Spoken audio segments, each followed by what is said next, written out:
Over the past few decades, the conflict between Israel and Palestine has captured global attention, with each new escalation raising questions of justice, faith, and human rights.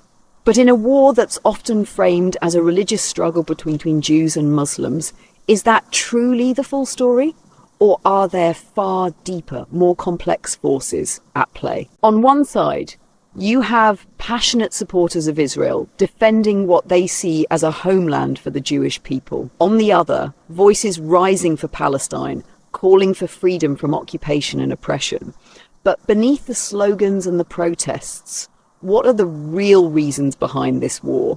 Is this just about Jews versus Muslims, or is there more going on that we're not talking about? Let's take a step back. Historically, when Jews were being persecuted by Christians during the Crusades and later during European pogroms, it was Muslim rulers who provided them refuge and protection. If that's true, then how did we get to this point where the narrative is about a religious war between Muslims and Jews? Could it be that this conflict is less about religion and more about something else entirely? Something bigger like control, power, and influence? Let's look at some of the hidden reasons behind this war. Point 1. Global superpowers in a power struggle.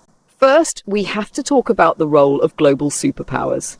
The Middle East has always been a strategic region, rich in resources, especially oil.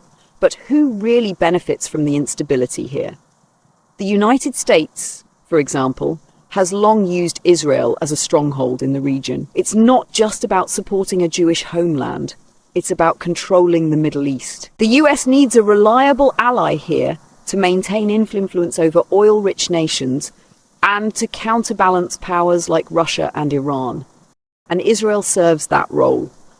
On the other side, Russia is building its own alliances, using Iran and other Arab nations to challenge US dominance in the region. So, is this really a war about religion, or is it a proxy battle between the US and Russia for control over the Middle East? When you consider this, the war isn't just about Israel-Palestine and Palestine, it's about the bigger powers pulling the strings behind the scenes. Point 2. The Sunni-Shia power struggle. Then there's the issue of power within the Muslim world itself. The conflict is not just between Jews, but also between Sunni and Shia Muslims. Saudi Arabia, the most powerful Sunni state, and Iran, the most influential Shia state, are locked in their own rivalry for dominance. Palestine becomes a pawn in this larger chess game. Iran backs Palestinian groups like Hamas to challenge Saudi influence and to resist Israel. Meanwhile, Saudi Arabia, despite its status as the leader of the Muslim world, remains largely silent on Palestinian rights.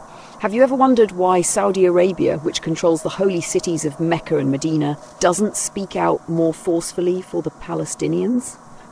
And here's the big question. If this was purely a Muslim-Jewish conflict, why doesn't Saudi Arabia, the Sunni powerhouse, come out and openly support the Palestinians or even the Sunni in Gaza?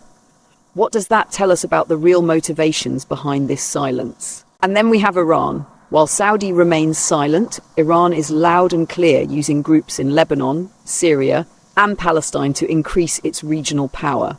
This internal Muslim power struggle complicates everything. Is this war really about defending Palestine, or is it about who gets to lead the Muslim world? Where are the powerful Muslim countries? Now, let's talk about Pakistan.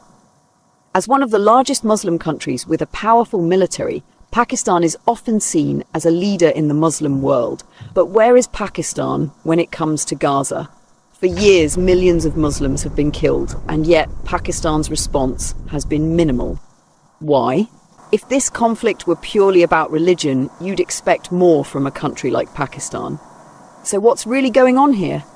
Are these powerful Muslim nations more concerned with their own political agendas than the suffering of their fellow Muslims? These are the questions no one is asking. Is this really a war about religion? Or are the people of Palestine being used as pawns in a much larger game of global power struggles and internal Muslim rivalries? In the end, the Israel-Palestine conflict isn't as simple as the headlines make it out to be. It's not just about Jews versus Muslims. It's about superpowers fighting for control, about Sunni and Shia Muslims competing for dominance, and about nations using people's suffering for for their own political gain. So the next time you hear someone talking about this war, ask yourself, is this really about religion? Or is it about power, influence and control over one of the most strategic regions in the world? Leave your thoughts in the comments, because this is a conversation we need to have.